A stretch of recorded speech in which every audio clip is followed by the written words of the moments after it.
lanjut lagi ya. Itu adalah laju reaksi pada titik ini gitu ya, pada titik mula. Karena memang intervalnya itu sempit banget gitu ya. Misalkan pada waktu ke 0 dan 0,01 detik. Nah, itu kan intervalnya tipis sekali atau kecil sekali intervalnya sehingga susah untuk mencarinya. Nah, caranya adalah buat garis singgung ya, buat garis singgung yang menyinggung titik ini gitu. Gimana caranya ya? Itu laju reaksi itu dia laju reaksi pada titik A ini.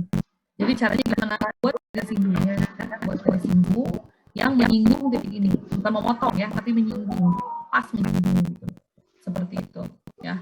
Nah, baru nanti kemudian dibuat garis ya. Nah, sudah akan dibuat garis ya, tinggal dideltakan saja ya, delta ini, delta Y-nya. Misalkan di sini berapa, ini 2 ya. Kemudian garis yang paling atasnya berapa, ini 3, berapa gitu ya, 3,5 mungkin atau 3. Nah, berarti 3,3 dikurangi 2 misalkan ya, dibagi dengan 10 dibagi 0. Nah, itu ya. Nggak masalah, yang penting garis ini adalah dibuat dengan menyinggung. Seperti itu ya. Nah, itu laju reaksi mula-mula. Kemudian laju reaksi sesaat, misalkan di D ya, di posisi D di sini. Laju reaksi sesaat pada detik ke-35 ya. Pada ke-35 kan kita tidak ngukur ya. Di sini 35 kita nggak perlu.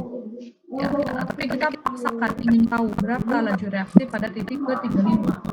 Ya sudah, berarti kita tentukan titik 35 di sini, tarik garis ke atas, berarti di titik ini. Di titik sebelah sini ya. Caranya gimana? Kita menentukan laju reaksinya sama, karena hanya satu titik itu. Berarti caranya adalah dengan membuat garis ini ya, garis yang menyinggung titik D ini ya. Caranya dengan membuat garis singgung yang menyinggung titik D ini, seperti itu ya. Jadi penentuan laju reaksi itu bisa dengan mengurangi ya interval ya. Kalau memang intervalnya jelas gitu ya, antara 0 dan 10, 10 dan 20, 20 dan 30 itu intervalnya jelas ya. Tapi kalau misalkan intervalnya ya udah pada titik ini gitu ya, pada titik sesaat gitu ya, pada titik 35, intervalnya berapa? Nah, itu kan tipis intervalnya gitu. Sehingga ya udah penentuannya adalah dengan membuat garis ya. Nah, ini besaran laju reaksinya ya, yang ada pada kolom di sini pada tabel ya, untuk laju reaksi mula-mula itu 10 kali 10 pangkat 7 ya laju reaksinya. Kemudian laju reaksi B gitu ya, rata-rata pukul rata itu 3,5 ya, pukul rata. Kemudian yang C itu adalah 7,8 ya. Yang D 2,5. Yang E itu 1,3. Jadi kalau kita lihat ya, laju reaksinya itu semakin lama semakin melambat. Seperti itu. Ya, dari segi kurva juga kelihatan. Yang awal-awal itu curam banget ya, curam banget. Tapi semakin lama semakin landai, semakin landai, semakin landai. Kalau sudah semakin landai, artinya bahwa memang reaksinya sudah lambat. Bisa dipahami sampai sini ya? Oke, mudah-mudahan bisa dipahami. Kemudian sekarang ada hukum laju reaksi. Ya. Nah, ini hukum laju reaksi. Jadi kita ambil persamaan di sini, ya. Persamaan reaksi plus BB menghasilkan CC plus BB. Ya, ini persamaan reaksi umum. Ya, nah kemudian persamaan laju reaksinya, ya. Kalau tadi berdasarkan perubahan konsentrasi per waktu, gitu ya. Kalau tadi kan sempat minus 1 per A, delta A per delta T gitu ya, atau sama dengan min B, delta B per delta T, dan seterusnya. Nah, kalau ini laju reaksi itu sebanding dengan K ya. Di sini K adalah konstanta laju reaksinya ya, dikalikan dengan A, konsentrasi reaktan ya. Konsentrasi reaktan A dipangkatkan M ya, kemudian dikali konsentrasi B dipangkatkan N. M dan N ini adalah order reaksi, tetapi nilainya tidak sama dengan koefisien ya.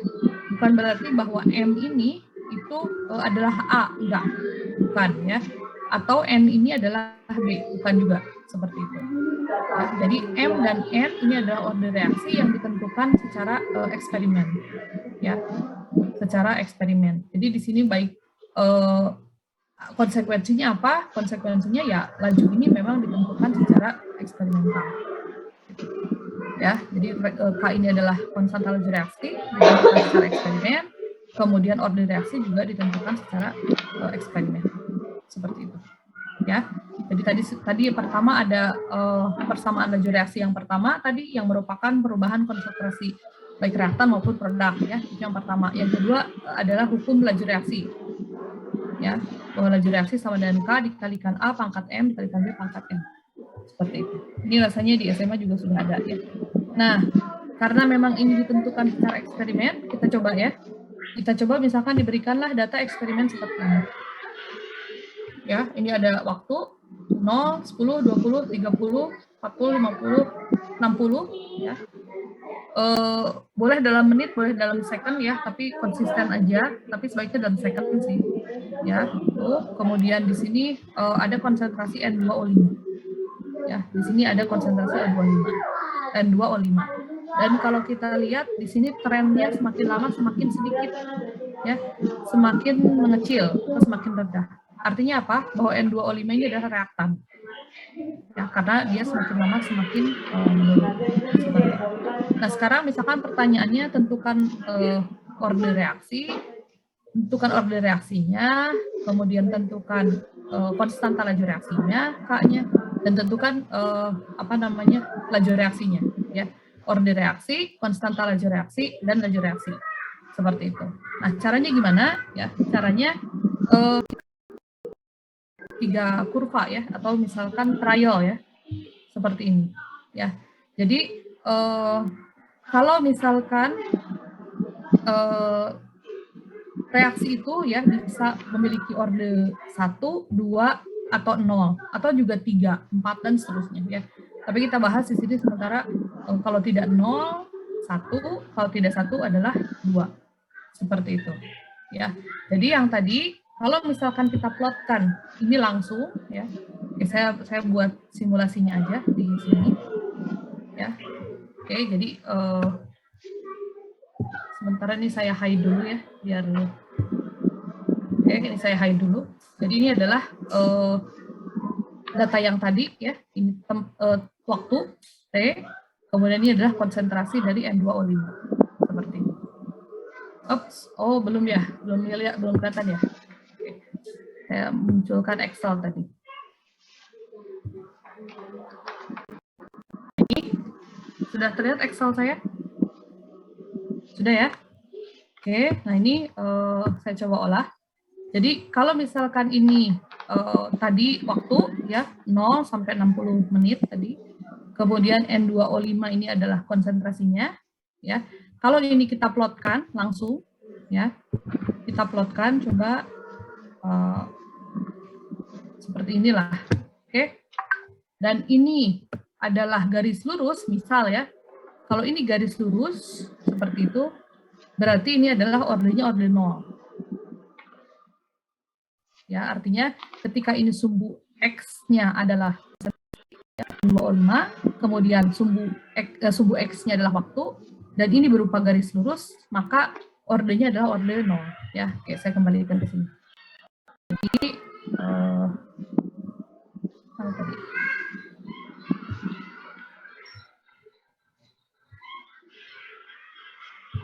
Ya, jadi kalau ini langsung saya plotkan waktu versus N2O5, dan ternyata yang diperoleh misalkan garis ini, ya, yang C, seperti ini konsentrasi berbanding waktu, dan ini berupa garis lurus, maka ini adalah ordernya order 0, seperti itu. Tapi kenyataannya ketika kita plotkan, ternyata nggak lurus, ya, ternyata nggak lurus. Lihat melengkung, ya, karena dia melengkung, cirinya pertama kelihatan ini melengkung. Kita bisa buat lihat regresinya ya.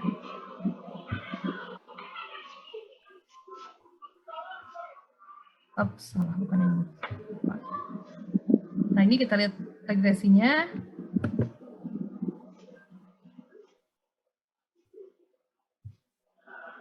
Bukan, apa sih tadi? Kita lupa.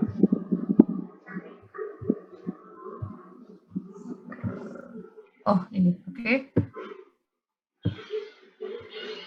Nah ini ya, jadi kita lihat R kuadratnya tidak 0,99 atau jauh dari 1 gitu ya. Kalau R-nya 1 berarti dia lurus sempurna gitu ya. Tapi di sini kenyataannya dia tidak seperti itu, tapi hanya 0,94. Jadi dia bukan garis lurus ya, sehingga ini bukan ordinal seperti itu. Ya, itu yang pertama. Nah, kemudian kalau misalkan ini kan saya coba buka. Oke, nah sekarang saya loadkan yang ini ya. Saya loadkan yang N2O5. Jadi, belum ada. Nggak muncul ya? Lupa tadi juga. Nah ini ya, jadi tadi saya balikin lagi ya. Ini saya tutup dulu ya.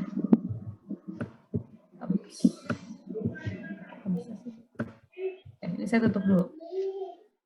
Biar nggak bingung. Jadi ini adalah kurva yang ini ya. Yang ini versus ini. Nah ini ya, yang T versus konsentrasi N2O5. Ternyata ini bukan garis lurus ya. Kita lihat ini juga melengkung atau bisa dilihat juga dari nilai R. Ya, kalau kita regresikan caranya klik kanan ya pada kurva, kemudian add trend line gitu ya. Add trend line terus kemudian ke bawahnya di sini ada set intercept ya atau display equation on chart ya, dan juga display R-nya gitu ya. Seperti itu. Nah, ini ketemu R kuadratnya adalah 0,9476. Kalau lurus itu ya biasanya R-nya adalah 1 atau paling tidak 0,999. Ya, dan ini kebetulan tidak lurus. Kalau tidak lurus berarti dia bukan orde 0. Gitu.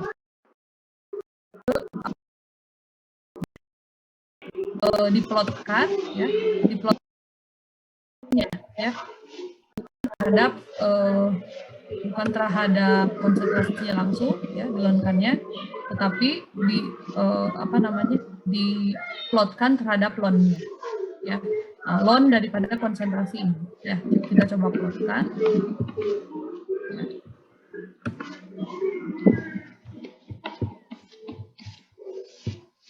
Coba plotkan. Oke, nah ini jauh lebih lurus ya. Kalau kita lihat bandingkan yang ini, yang tadi ini tidak lurus, tapi kalau ini lebih lurus. Sumbu YX-nya adalah lon N2 konsentrasi N2O5 ya, dan kita lihat coba untuk equation-nya di sini. Kalau kita lihat equation-nya display equation-nya, terus kemudian R kuadratnya kita lihat di sini ya, dan kita lihat di sini R kuadratnya adalah 0,9997, artinya ini sudah mendekati 1, artinya ini sudah cukup linear seperti itu. Berarti kemungkinan orde tadi adalah orde 1 ya, atau kita nggak yakin orde 2 ya, mungkin orde 2 gitu. Oke, kalau gitu kita coba lagi ya, kita coba itu adalah menggunakan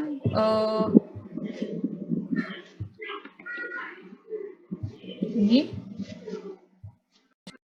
ya. Nah, orde 2 itu adalah terhadap 1 per N2O5 dikuadratkan ya. Jadi jadi versusnya adalah ini ya, terhadap 1 per N2O5 dikuadratkan ya. Jadi kita coba buat chartnya ya. Nah, ini juga bukan garis lurus ya. Ini bukan garis lurus. Berarti di sini sudah fix bahwa ordenya adalah orde 1. Kenapa?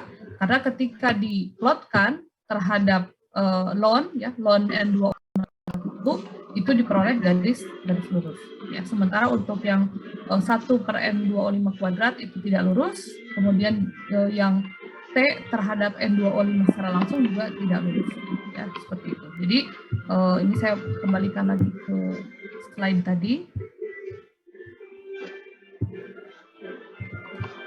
Ini ya, jadi trial ya. Jadi jika punya data Anda trial ya.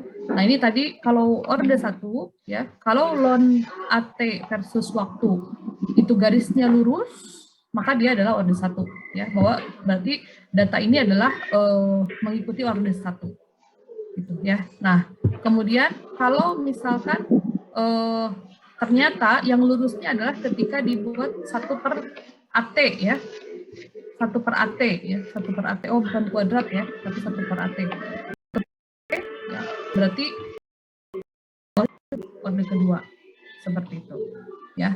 Atau kalau misalkan langsung konsentrasi terhadap waktu ya, berarti itu adalah orde 0. Jadi di trial aja dan cari yang paling lurus. Cari yang paling lurus itu adalah dengan melihat R kuadrat salah satunya ya. Apakah yang paling mendekati 1 gitu ya, antara 0,97, 0,98, 0,99. Ya sudah, yang paling linear adalah yang 0,99 gitu ya. Oke, nah ini tadi yang saya coba ya. Jadi di sini dari data awal ini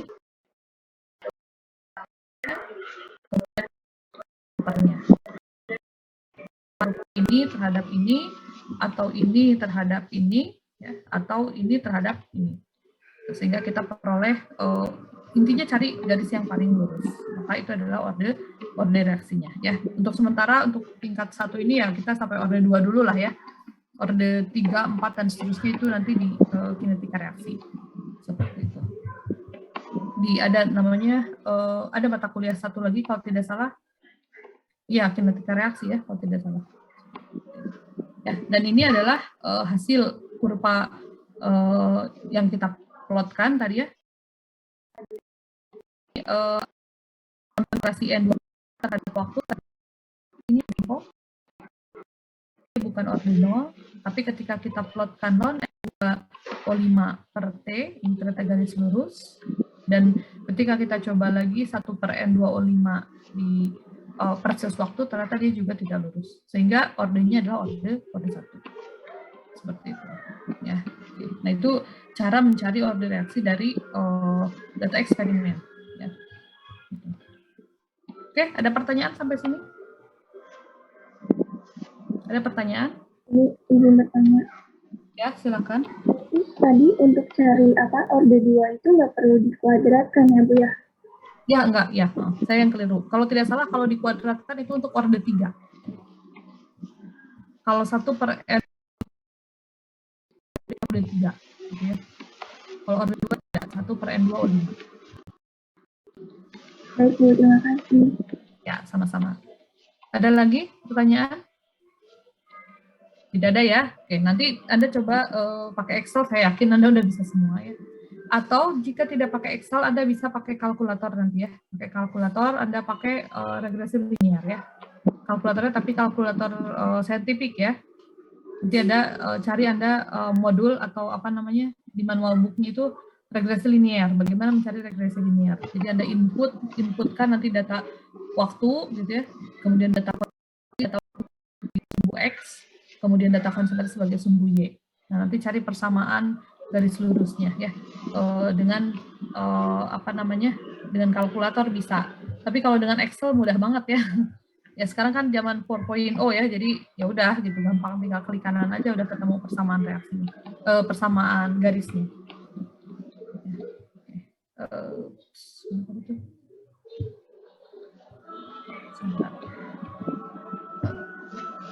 Oke ya, bisa dipahami sampai situ ya. Oke, kalau saya agak cepat ya boleh ini aja kalau jabarannya ya. Kalau orde 1 load ya, harus load gitu ya. Kalau yang ini harus 1 per, dan kenapa beda-beda ya. Nah, di sini kita lihat kalau orde 1 misalkan A menjadi B gitu ya. Laju reaksinya tadi min delta A per delta T gitu ya. Atau laju yang kedua ya, laju reaksi pertama seperti ini, laju reaksi yang kedua adalah K dikali A gitu ya. Nah, kemudian kalau kita gabungkan yang ini, min delta A per delta T sama dengan K kali A ya. Ya, jadi yang ini tuh udah gabungan dari ini dan ini. Oke, nah terus kemudian Oke. Kemudian di sini kalau misalkan A ya, ln A0 per AT gitu ya. Ln A0 per AT ya, sama dengan K dikali T. Maksudnya gini, ini delta A ya per A ya. Yang A-nya di apa ya, diturunkan ke sini ya. Variabel yang sama diturunkan. Jadi, delta A per A ya, maka akan sama dengan K kali delta T. Ya, jadi kalau bisa nggak ya?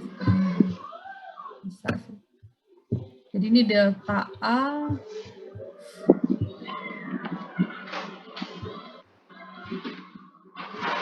minus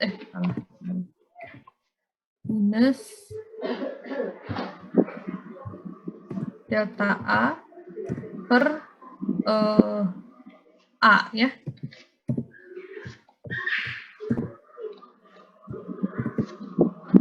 Ini yang variabel yang samanya saya gabungkan gitu. Seperti itu. Ini akan sama dengan K dikali delta T.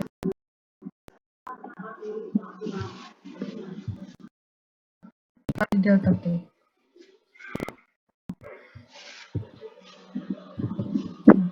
Ya, bisa ya dibuat seperti ini. Ya, terus kemudian delta itu kan interval yang cukup lebar ya. Nah, biasanya kalau dalam matematik kalau intervalnya kecil ya disebutnya adalah DA. Masih ingat ini? DA, D-nya dikecil. DA kalkulusnya DA per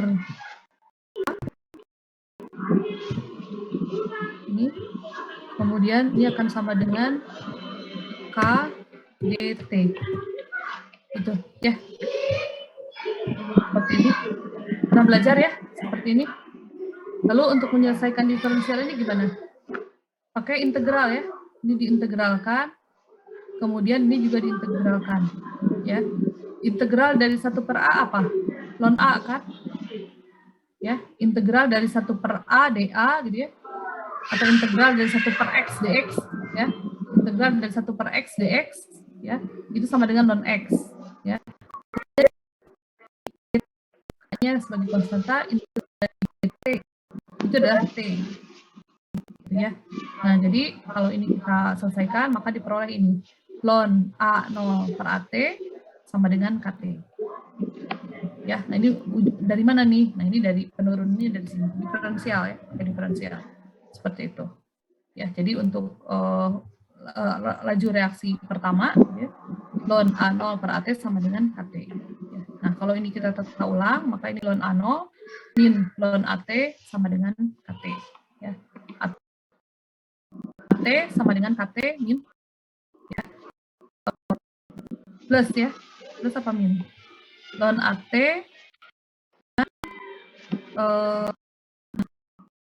KT ya, minta tata ulang. Oh, ini sudah ada tata ulangnya di sini di kanan.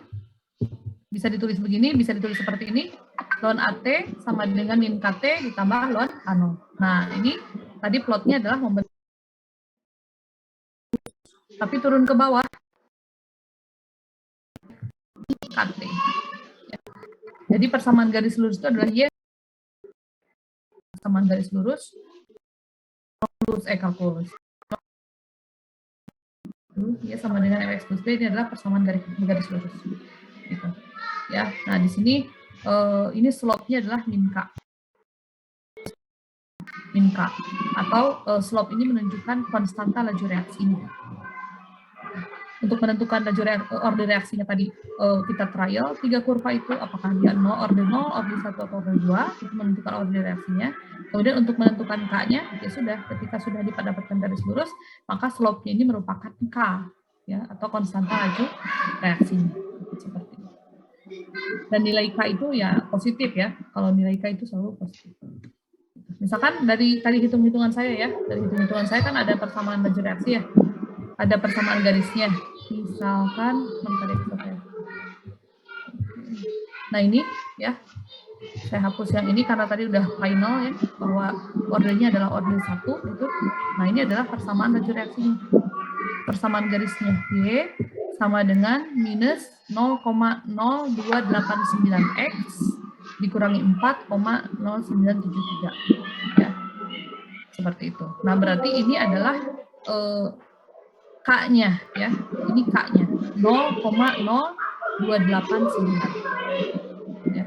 0,0289. Berarti ini adalah nilai K-nya. Ordernya 1, konstanta laju reaksinya adalah 0,0289. Seperti itu. Bisa dipahami sampai sini? Bisa dipahami? Bingung semua? Oke, itu ya. Jadi ini untuk menentukan orde pertama. Tadi slope-nya adalah min K. Tadi min K sama dengan min sekian-sekian, berarti K-nya adalah positif. Min K itu selalu positif. Oke, kemudian ini jabaran untuk orde pertama. Berikutnya ada jabaran untuk orde kedua, sama aja ya. Sama saja. Nah, ini diintegrasikan ya. Laju reaksi min delta A per delta T sama dengan KA kuadrat ya. KA kuadrat karena ordenya orde 2. Ya. Sehingga ini sama seperti tadi, min delta A per A sama dengan min delta A per A kuadrat sama dengan K delta T. Seperti itu. Lalu kemudian didiferensialkan dA per A sama dengan KDT ya. dA per A kuadrat, maaf, dA per A kuadrat sama dengan KDT. Integralkan, maka diperoleh ini ya.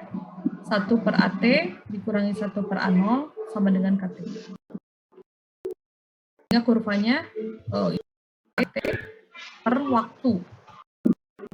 Dan kalau kita lihat persamaan garis lurusnya, Y sama dengan MX plus B. Dan di sini K-nya positif ya. Makanya garis lurusnya ke atas gitu, tidak ke bawah. Kalau yang tadi itu ini min K, ya, min K, sehingga dia ke bawah gitu grafiknya. Kalau ini ke atas.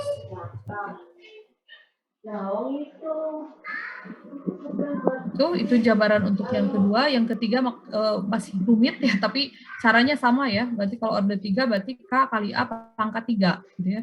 K kali A pangkat 3, K kali A pangkat 4 dan seterusnya. Oke, cukup sampai orde 2 saja untuk yang sekarang. Tuh, kemudian ini yang orde 0 ya. Kalau yang orde 0 berarti K kali A pangkat 0. Sesuatu yang 0 itu sama dengan 1 ya. Sesuatu yang pangkat 0 1. Berarti kalau gitu ini menjadi delta A sama dengan K delta T atau dA sama dengan T. Integralkan sehingga diperoleh AT min A0 sama dengan min KT. Kalau kita plotkan reaksinya seperti ini. Ya, juga. Ya, AT ya, per T. Ya, atau bisa kita tulis di sini AT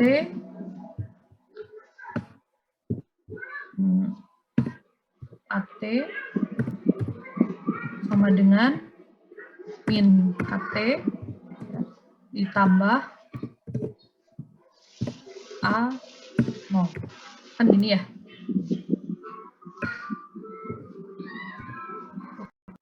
Atau ini kita juga bisa tulis sebagai persamaan garis lurusnya Y sama dengan MX plus C. Ya. Tapi ini lurusnya ke bawah karena ini minus. Ya, karena ini minus sehingga dia turunnya ke bawah. Ya. Dan ini sebagai slope-nya adalah minus. Seperti itu. Bisa dipahami sampai sini? Bisa dipahami? Ya, karena minggu depan kita sudah bahasannya ke kesetimbangan. Ya. Oke. Nah, berikutnya adalah waktu paruh ya. Reaction half-life ya, atau waktu paruh. Waktu paruh itu ya waktu separuhnya, ya, T setengah. Ya, jadi waktu yang dibutuhkan oleh reaktan, oleh suatu konsentrasi reaktan untuk mencapai setengahnya. Misalkan saya punya 100, ya, berapa lama yang dibutuhkan untuk saya, ya, untuk menghabiskan yang 100 itu jadi 50. Itu adalah waktu paruh. Itu waktu yang dibutuhkan oleh suatu reaktan ya untuk mencapai setengahnya. Misalnya di sini N2O5, konsentrasi mula-mulanya 0,06 di sini ya. Terus kalau ini menjadi 0,03 itu berapa lama yang dibutuhin ya? Dari sini ke sini itu kira-kira butuh berapa lama gitu waktunya? Ya sudah, dari 0,06 kita cari setengahnya adalah 0,03. Kemudian carilah ke arah ini ya kurvanya. Ya, berarti waktunya ternyata di 24 ya. Waktunya di 24 menit. Nah, 24 menit ini adalah waktu paruh. Ya. 24 menit ini adalah waktu paruh. Gitu. Ya. Nah, kemudian kalau yang 0,03 ini saya pengen cari lagi berapa waktu paruhnya gitu ya. Ya berarti kita harus cari setengahnya dari 0,03 itu berapa? 0,015 ya. Oke, kalau 0,015 kira-kira di sini. Ya, di sini. Nah, kemudian kita tarik garisnya, posisinya di sini. Kita turunkan ke bawah. Oh, waktunya adalah 48 menit.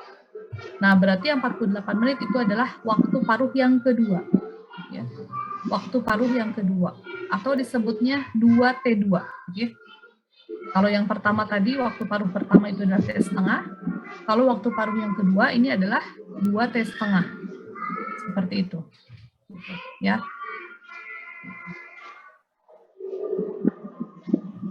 Nah, terus kemudian yang berikutnya juga sama. Ini kalau misalkan ini 0,015 ya. Kemudian kita cari pertengahannya ya. Pertengahannya, nah berarti ini adalah di sini gitu ya. Dan waktu paruhnya adalah 72. Nah, bisa kita katakan bahwa ini adalah waktu paruh yang ketiga. Seperti itu. Sebentar, saya ada kamu sebentar ya. Sebentar.